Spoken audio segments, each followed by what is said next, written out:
Have you ever been able to relate to someone in any sort of media? Whether it be a video game, a movie, there's always a character I'm sure someone can share traits with, and I discovered a character who genuinely changed my life for the better. You see, the inspiration for this video came up after I was recommended a video from a small YouTuber like myself, Link to the Past, discussing how Silent Hill 2 helped him find closure, and seeing a brighter future after a loss he suffered from a few years ago, and also to celebrate the upcoming release of Silent Hill 2 Remake. I thought, why not? I give Link to the Past the max amount of credit I possibly can, for had it not been for him, I wouldn't be finding that bravery to make this video like I am now. I realized there and then that people like me have healed from this game, and didn't have to hide, and I can't thank him enough for his courage spreading onto me. This video is meant to help give advice, lessons I learned, and some true to life research to help you in the best possible way I can. Many people will tell you this game just makes you super depressed, and that it would only hurt you more than any good, but I see it in a different light. Playing this game in what I can only describe as one of the lowest points in my life, it helped me see life again for what it can be, and has made me happier than it was before. As weird and random that can sound, it's the truth. Silent Hill 2. I recently was watching the movies, and yeah, even if they are bad. Right, I'll tell you what, you fat little cunt. You're boring, you don't sound Nigerian at all, so go and fuck yourself. It made me want to go back and explore this game, which was only ever a faint memory in my mind as a child. I went online, found a ROM file, and decided I was going to play it there and then. Something just called on me to play it, an indescribable itch to stream it and show my reaction. However, what hit me the most was a journey of emotion and lessons that, you're hearing it here folks, a video game taught me. I never expected a game to help me with mental health like nothing else ever has. Yes, is the game terrifying? Absolutely. But under this layer of terror in the game is an art. Something I've learned, life lessons that I couldn't trade for the world. I wanted to share my experience and possibly help those that might also be struggling. Stick around and enjoy, for this is my video on Silent Hill 2, grief, trauma, and forgiveness. So if you guys are curious at all, if you want to set a good atmosphere, get yourself a candle. So I recently just got this candle. I ordered it off Etsy. You know, I'm a small business guy and it smells absolutely good. This is called Rosewater Haze, and it's a Silent Hill themed candle from a seller called Horror Aromas on Etsy. Amazing seller. She was very sweet, very awesome. All of her candles made with love, and it's really just awesome to see. So I got this one obviously for the video today. So the best advice I'm going to give to you guys, if you want to set up a good environment for this video, light up a candle in your room, dim the lights like me, get a nice color going, set the tone right for the video, and yeah, that's all I could say. And honestly, I'll leave a link down in the description for the seller on Etsy, Horror Aromas. You guys should definitely check them out. They're awesome. And yeah, feel free to get a candle because these are awesome and they smell amazing. So, back to the video.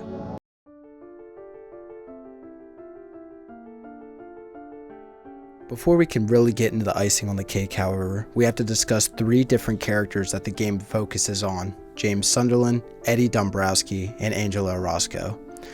These 3 different characters all have different traumas and different backstories, while also having one thing in common. Something's brought them to this terrible town. James Sunderland, whose wife, Mary Sunderland, died nearly 3 years prior to the game's events after a fight with an unnamed terminal disease, that of which could never be cured and treatments only seemed to worsen. He was brought to Silent Hill after a mysterious letter appeared from his wife telling him, "In my restless dreams, I see that town, Silent Hill. You promised you'd take me there again someday, but you never did." And depending on how you beat the game, the rest of the letter can vary. Eddie Dombrowski, a young man who grew up being severely bullied, laughed at, and ridiculed so badly he gained self-hatred of his weight and physical appearance. His troubled past, homelessness, and being on the run from authorities draws him to Silent Hill. That last part, however, we will talk about later. Angela Orozco, a young woman who we come to learn throughout the game was a victim of assault both physical and sexual, by what we find out to be her father, her brother, and possibly even her mother. She was brought to Silent Hill in order to look for her mother, who appears to be missing, as we learn from a conversation early on in the game. I'm looking for my mama. I mean my mother. It's been so long since I've seen her. These characters, while all having different pasts, all have one thing in common, and that was being lured to Silent Hill, where they must endure straining mental instability, monsters, and other various horrors, and, you might have guessed, their own demons, all in hopes to escape. Throughout the story, you will be playing as James Sunderland and encountering Silent Hill in his eyes. We slowly see the character become more ready to take on his past, or so that's what the game has us believe.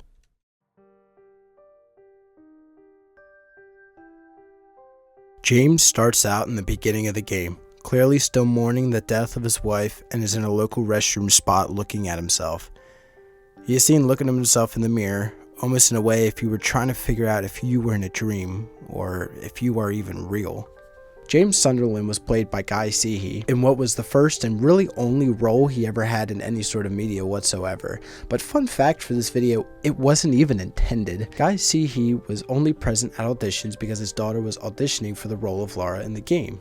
She never ended up making it into the role, but Guy Seehee said fuck it and auditioned for the role of James Sunderland, and Team Silent gladly took him in. Guy Seehee went years not even knowing the influence of Silent Hill 2 and what it did for a lot of people all over the world. He wouldn't even end up finding out till much later. He seems like a really sweet and nice person in real life, but apparently he ended up getting seen on social media ranting about stuff like COVID and how it's all, political plots, stuff like that I don't really want to get into. But overall, he seems like a really nice and sweet guy, and I never met him in real life, so I'm not going to go ahead and make judgments about a guy I don't really know. But overall, he just seemed like a really good guy in the interviews that I saw. Can't judge, unfortunately. We are seemingly given just one goal: find our wife Mary, who seems to be alive considering the letter he got. After dealing with a bunch of bullshit sub-objectives and making our way through a park, we meet someone who we believe is our wife. It turns out to be a woman who nearly resembles her fully, Maria. Notice the name's likeliness? That's because we learn later on throughout the game, Maria unfortunately isn't real. We watch her die multiple times and we can do nothing to change that. Eventually you can garner together that she is just a manifestation from the town, trying to get James to forget about Mary and move on and be with her. She was never real, but that doesn't matter. James doesn't know that. She's one of the many things that hinder our path to find our wife, and when she finally seems gone fully, we get a realization. You see, at the end of the game you learn a very disturbing but hard truth.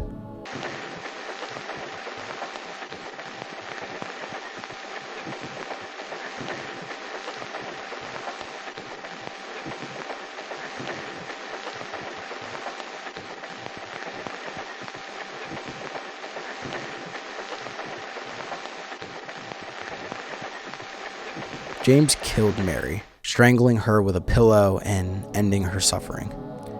He was unable to live with this action and buried it deep inside himself, living in denial and delusions of his mind until he was brought to Silent Hill. He truly believed he was looking for his wife until he faced the consequences of his actions through his mind created the horror of Pyramid Head, who is the manifestation of James' desire to be punished for his actions, but ends up overcoming that monster later on, no longer needing to seek judgment and finds acceptance. Editor's note: did you hear that, Konami? James manifested Pyramid Head in his mind in Silent Hill. So, that brings me to say, why the fuck is he in the movies? Why the fuck is Pyramid Head in the movies when James isn't there? Don't pull that Guardian shit ever again. I saw that fight scene in Revelations. You think you're fucking slick? Huh? You want to put this motherfucker's name in the movie so you can make a little bit of money? Fuck you. If I see Return to Silent Hill in theaters and you try to make Pyramid Head out to be a guardian of a cult, it's gonna be your fucking ass. Don't pull that shit again. I'll be there when it releases in theaters. assholes. James is in no way a hero, and definitely no Prince Charming. But like many of us at the end of the day, he is redeemable in the eyes of Silent Hill. And no matter what, I truly believe that many of us have that redeemability. And finding acceptance and forgiveness in yourself for your past and any problems you might have caused is never impossible, helping you find that good ending just like James did. Depending on how you play the game, you choose James' fate. Whether it be James accepting his past, facing his demons, and helping him take care of himself, he can escape Silent Hill, being able to move on and start a new life with what we believe to be a little girl he adopts who he just met in Silent Hill, Laura. Or, James cannot accept his past. You didn't help him maintain his health and sanity, and unable to overpower his demons, he can end a couple different ways. The Maria ending, leaving Silent Hill with the beautifully manifested version of Mary, whose name is Maria. You see the issue here, and technically James is learning nothing. The In Water ending, where James, unable to move on and hating himself, takes Mary's corpse to his car and submerges themselves both in Lake Toluca. Guy C has even said himself that he believes the In Water ending is canonical, but Team Silent and no actual dev on the team never gave an actual canonical ending to the game. So the ending is yours to choose. It's what you make of it. Or, if you found the secret key, you get the ending I consider canon, moving into a room to find a fucking Shiba Inu was controlling the entire world by pulling levers all day. お前の仕業だったのか?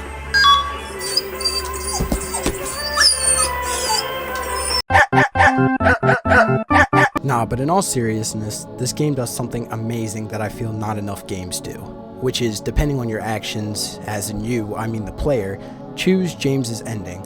Yes, games do this all the time, but I mean in a different way. It's not a matter of what you say in the games like Telltale Games, or maybe even Red Dead Redemption 2 to an extent. Tough Mexican freedom fighter. Oh, don't start. Ran away. You think this is funny? You have to literally make sure James's health is maintained decently, keeping it in the green and making sure that it goes up to that green spot right after a certain point of time. Avoiding things like a suicide letter you can find on a rooftop and not inspecting Angela's knife is also points you have to avoid. More on that later. This mechanic I loved, as actions obviously speak louder than words. Self-care is basically a big point I learned from this game during my time, and honestly, it just really taught me a lot. Stuff like brushing your teeth, eating a healthy breakfast in the morning, even something as simple as just cleaning your room and making sure you yourself look good, taking a shower, stuff like that. Self-care is something big I learned from this game, and it can really make the difference in the long run. Taking care of James helps him find his freedom by the end of the game. He gets to start over, having a new life basically to start anew on. The game's ending was what hit me pretty decently. I didn't have a good time showing this on stream. I actually looked pretty normal, and I was like, oh, hell yeah, I beat the game. Whether it was a clever idea by Team Silent or just something they weren't really thinking too hard on, it's an absolutely amazing mechanic that I wish more games took more advantage of. Because of this, it had me putting it all together afterwards, making me where I am right now, making this video for you guys.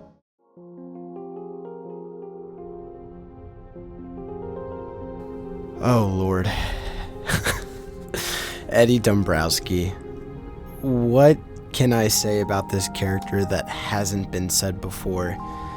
This character is tragic while also offering a lot of comedic relief in the meantime. I mean, before I really dig into this character, before we really get the tragedy, just check out this really funny line James says to Eddie, because oh my god, it just makes me laugh every time I see it. I'm not gonna let it go if I don't show it. This town is full of monsters. How can you sit there and eat pizza? Man, you gotta love 2000s voice actors making serious dialogue sound just hilarious. Eddie Dombrowski and here soon Angela Orozco. These characters really hit hard for me, as for no matter what you do, these two people's stories always end tragically.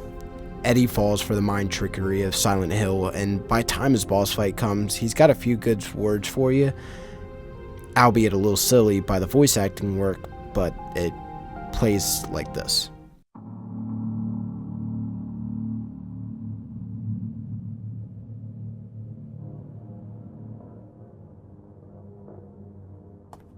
Eddie, what are you doing?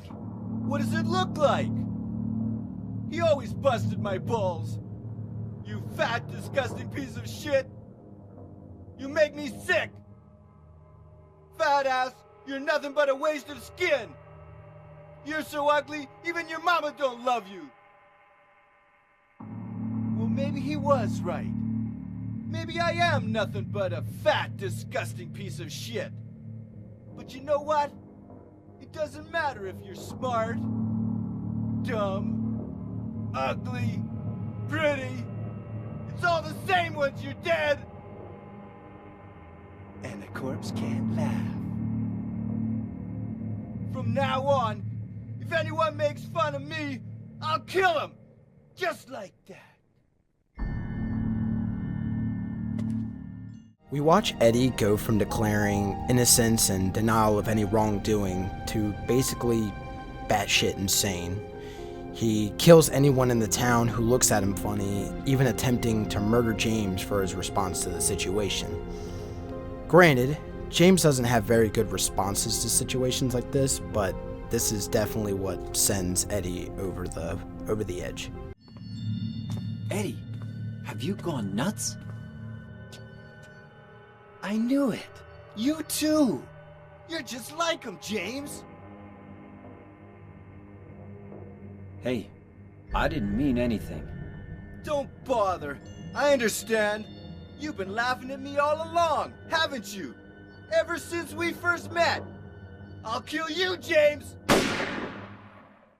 His childhood trauma from consistent bullying caused him to snap before the events of the game, developing body dysmorphic disorder and killing his longtime school bully's dog, watching it die, and then completely kneecapping his bully with the gun he used.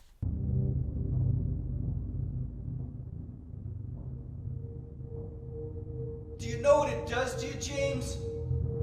When you're hated, picked on, spit on, just because of the way you look, after you've been laughed at your whole friggin' life. That's why I ran away after I killed the dog. Ran away like a scared little girl. Yeah, I killed that dog. It was fun. It tried to chew its own guts out. Finally died all curled up in a ball. Then he came after me. I shot him too, right in the leg. He cried more than the dog. There was no reason to kill the dog whatsoever, yet in Eddie's mind, he justifies it as retaliation, just like him committing attempted murder on the bully and killing a countless amount of people in Silent Hill because of the way they looked at him. The dog had nothing to do with the bullying and only belonged to this nameless bully, a death by retaliation. He does this a couple of times throughout the game, justifying his actions as right when it was nothing more than a man who took things too far when there was always another option. Killing a person ain't no big deal. Just put the gun to their head. Pow! You killed him? But it wasn't my fault. He made me do it. Calm down, Eddie. Tell me what happened. That guy, he had it coming. I didn't do anything. He just came after me. Besides, he was making fun of me with his eyes, like that other one. Just for that, you killed him? What do you mean, just for that? Eddie, you can't just kill someone because of the way they looked at you. Oh yeah? Why not? Eddie's mental state eventually gets the best of him, causing him to be killed by James after Eddie shoots at him, leading to a huge boss fight.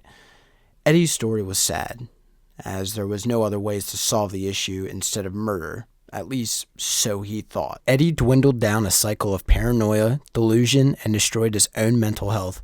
Instead of finding resources to fix the bullying, which I don't know about in other countries, but in America, getting help for it at schools is basically a futile effort. Maybe someone can help me with that? I don't know. Or even tools to help himself. One of the big ones is letting it go, expressing your value, knowing your self-worth, and that the only one who can truly judge you is you.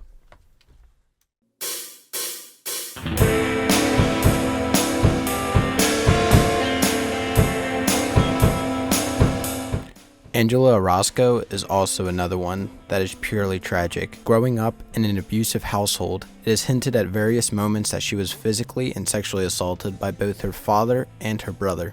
We meet her for the first time and she tells us,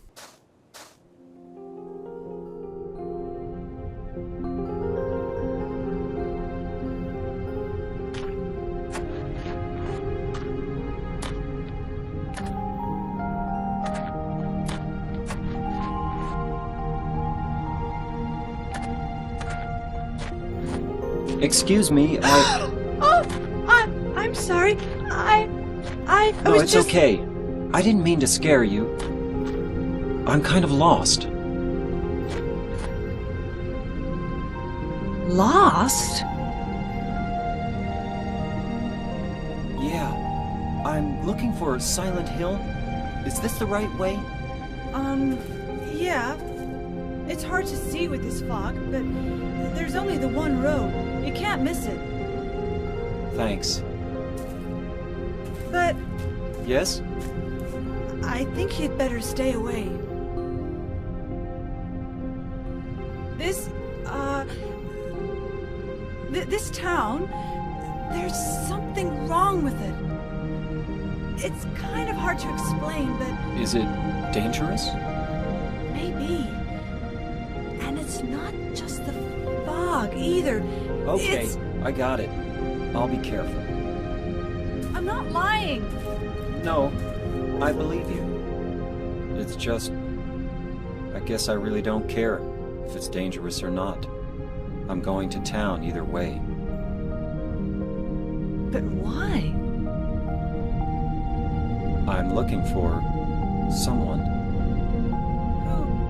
Who is it? Someone... very important to me. I'd do anything if I could be with her again. Me too. I'm looking for my mama. I mean my mother. It's been so long since I've seen her. I thought my father and brother were here, but I can't find them either. I'm sorry. It's not your problem. I hope you find them. Yeah, you too. I realized the first playthrough that for a woman, she accidentally calls her mom mama, which in different parts of the world it is okay, but some find it off that way. Typically in a public place you would say mom instead of mama, whereas in private you would say mama instead of mom. Just something I noticed. Angela is revealed to be only 19 years old, but it is theorized that because of stress, a traumatic childhood, and severe depression, she gives off the impression she is much older than she seems. She wears long sleeved clothes, possibly to cover up signs of abuse and the theory that she self-harms.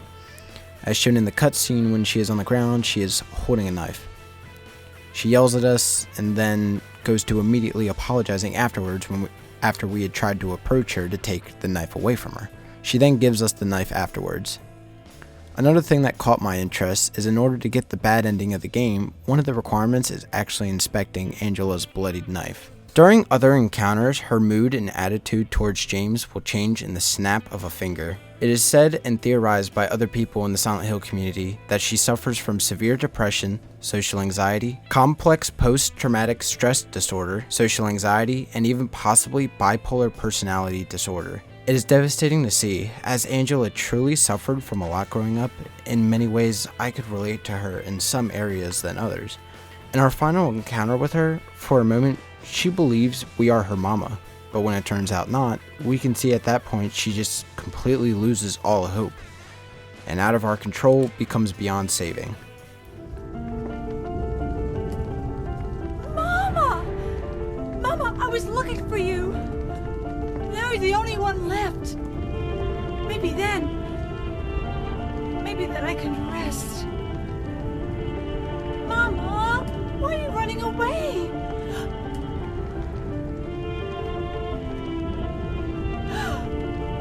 You're not my mama.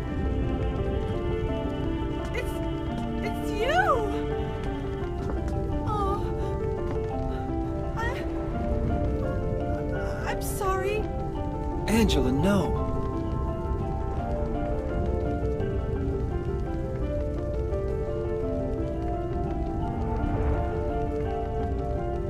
thank you for saving me.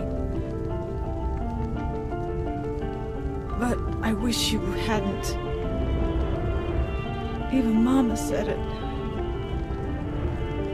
I deserved what happened. No, Angela, that's wrong.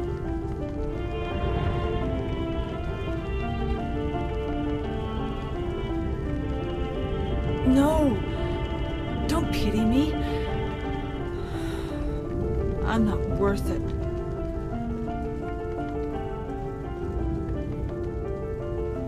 Or maybe you think you can save me. Will you love me? Take care of me? Heal all my pain?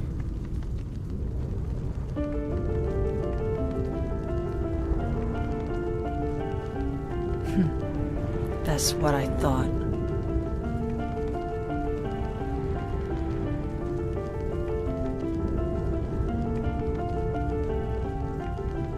James, give me back that knife. No, I won't. Saving it for yourself? Me? No, I'd never kill myself. She asked for the knife back, but when we refuse, she walks upstairs where the hotel is burning, and after some dialogue, is never seen again, and dies.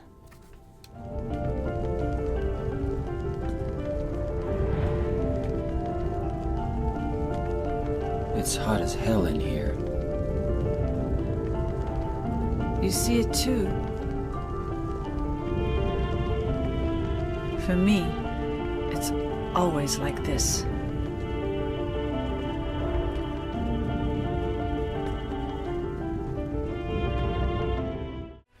It was devastating, as I think in the end, no matter how bad it was, Angela still could have been saved.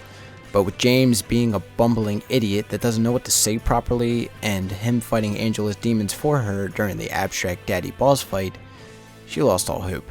Since one of James's manifested demons he had to fight throughout his mind and physically was Pyramid Head, and in the end of it all, Mary, Angela had to fight abstract daddy in her mind. But when we enter her mind, we realize she can't. She is on the floor, scared, and not sure whether to fight back. And I believe this fight sealed her fate. She only then dealt the killing blow after the fight was long over, throwing a TV on the monster's head. And then, instead of thanking James, we are in her consciousness, fighting her monster, making her go on the defense because of her theorized phobia of males. The cutscenes low-key pissed me off a bit at first. You fight her monster, and then she treats you like shit. But learning and knowing of her mental health issues, I get it. But at the same time, Angela lets it all get the best of her, pushing us away, calling us a disgusting pig.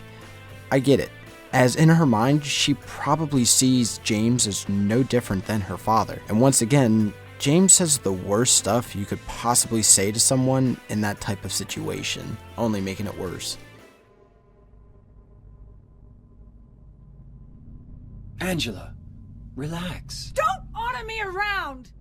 Regardless, the abstract daddy is one of the most haunting bosses to fight. Fighting Angela's monster is arguably worse than fighting two Pyramid Heads, and even Mary at that point. It's a terrifying one, and it's disturbing. The monster and the room you fight in all has a meaning to it, and it's a very disturbing meaning. It was assumed she died after the events of her final cutscene, but no matter what, and this was actually a really good point, she's doomed to the other world forever. A lot of people theorize that in Silent Hill, when you die, you're just kind of doomed to travel it forever. Not sure what the devs think on that, and I'm not sure the truth to that statement, but I thought it was a really good point. Angela was unfortunately unable to let go of her anger, trauma, and ultimately her severe depression, letting herself give up at what I consider the home stretch of the game's story, where she was nearly able to escape had she held on a little bit longer. Even if I can only imagine it, I'm sure she might have had that opportunity to leave Silent Hill after everything she has been through. But unfortunately, she let herself go, and it's definitely a tragic story for sure.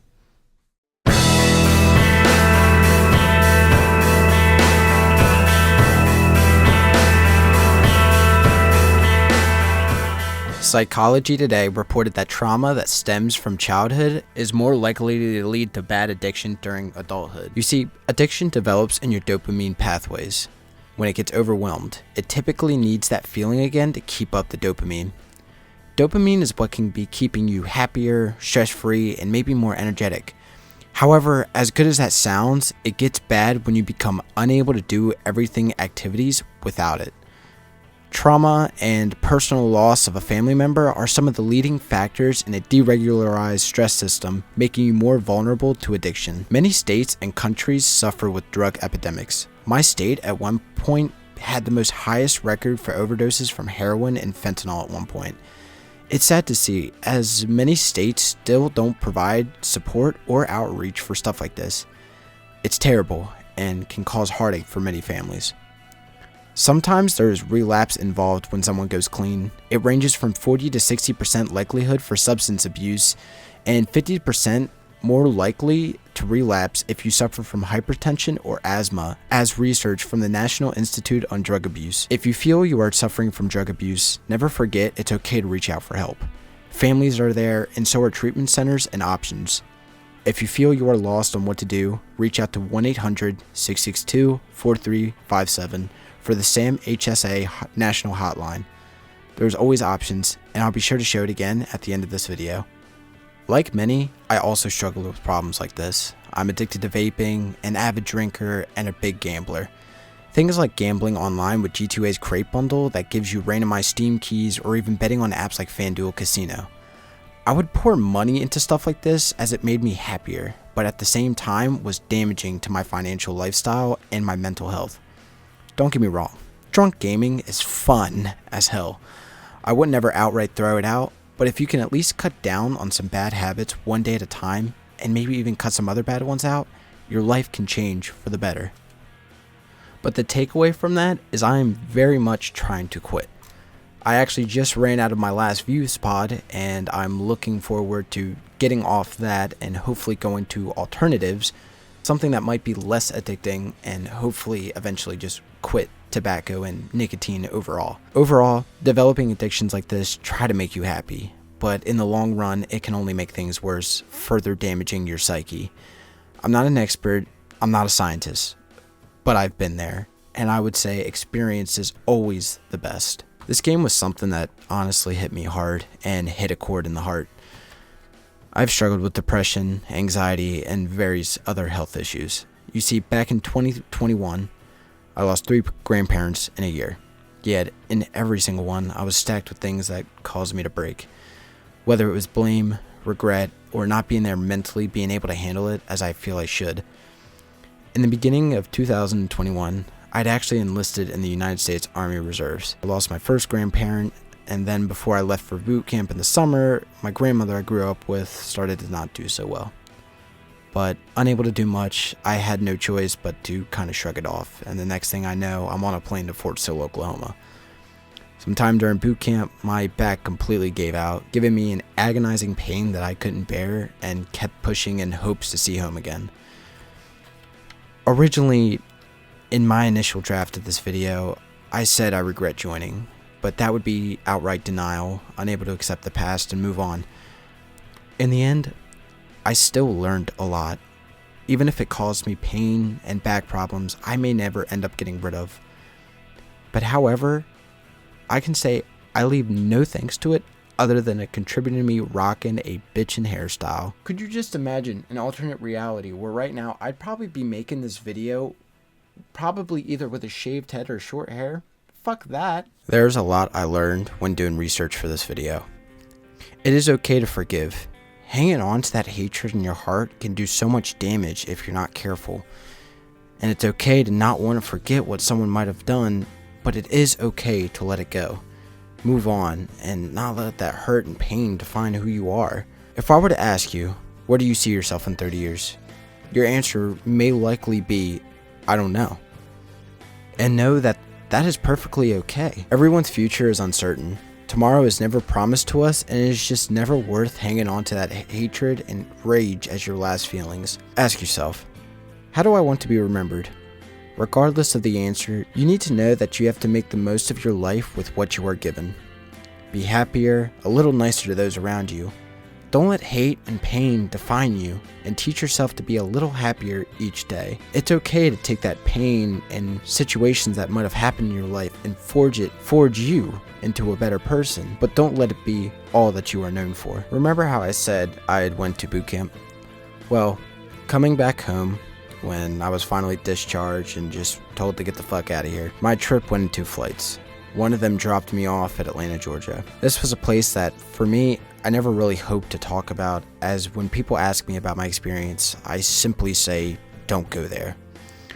Every moment I was on foot in this state, I thought about all the bullying that had been done to me, the personal trauma I experienced, and the hope of never going back. Yet, I did what I did, and I let it go. Facing one of my past monsters I held on to for so long. There's parts that hit me to this day, but in the end, it's been a lot easier. And know that that is perfectly okay. Things aren't just always going to go away with time. I eventually made it home, and for one night, I saw my grandma before she passed, and I slept for nearly 14 hours. The sadness of her loss could be heard throughout the house, yet I slept through it all. I felt horrible. It led me in a horrible mental health state for 2 years. But now, after recently playing this game, I feel better as a person. And like James, I feel I was able to forgive myself for my regrets. And knowing that my grandparents knew I loved them, even when I wasn't there. After asking for forgiveness, facing my past, taking care of myself, I got a little closer to redemption. But after Silent Hill 2, I truly believe it was the end of an era. I feel more energetic, able to show some emotion, love myself again, and now finally able to power through. I managed to grieve. Instead of pushing people away, I let them in, knowing I needed someone to talk to. I overcame my trauma instead of dwelling on it, letting it make me stronger, but not letting it make me who I am. I managed to forgive myself, accept others into my life again, apologizing to people I might have done wrong during that time for my past ruins, my mistakes, and the issues I may have caused when I was in a bad place, suffering from symptoms of PTSD and anxiety. I am now optimistic about the future and what it holds for me. I implore you to try this game, and maybe you will learn the same things I did. Maybe it's forgiving yourself, redemption for your past mistakes, letting go of your past trauma, able to feel strong again, cutting out bad habits that do more damage than you imagine, acknowledging there are people out there going through the same issues, and at the end of it all, just taking care of that good old health bar. My name is Crathan, and I hope that this video, or even this game, helped and or helps you like it did to me. Good night. Loneliness creeping to my skin, endless pain, dropped in vain when I sing to my heroine, take me in your big wings, fly sky high, wide wings of hers like light, fly sky high, no more lines too high, come find out what I need to live on. You belong in my arms, that's your home. Home, home, flowers bloom not for long. Beautiful, tattooed I am, girl will fall. Don't leave me, find me, hold me, feel me, heal me, pardon me. I'm not complaining. I'm getting bored in any way.